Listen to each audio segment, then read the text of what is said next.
So in all, Singapore has poured in nearly $60 billion to help households, workers and businesses deal with the economic impact of COVID-19. That means the overall budget deficit for the financial year will increase to a record $44.3 billion, nearly 9% of Singapore's GDP. Mr. Heng revealed these figures in Parliament, calling it an unprecedented budget for extraordinary times. Swee with more.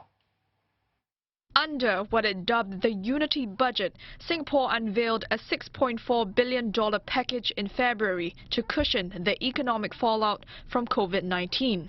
5 weeks later, it announced the Resilience Budget to provide additional support.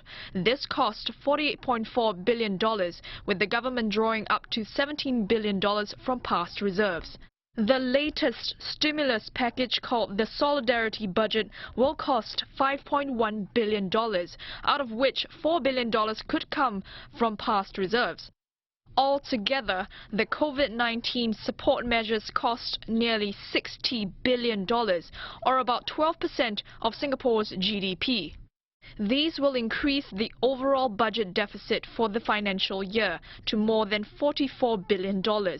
With stricter safe distancing measures being imposed to protect Singaporeans against COVID-19, Deputy Prime Minister and Finance Minister Heng Keat said that it's necessary for Singapore to draw on its reserves again.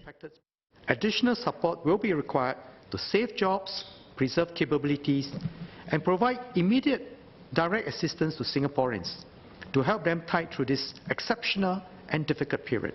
Therefore, I've sought and obtained the President's in-principle support to draw on an additional $4 billion from past reserves.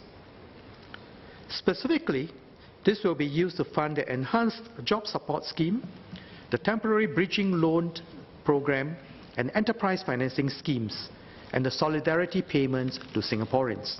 The remaining $1.1 billion will be funded from the fiscal space of this term of government. He added that the government is ready to provide further support if needed. This is a generational crisis with no precedent.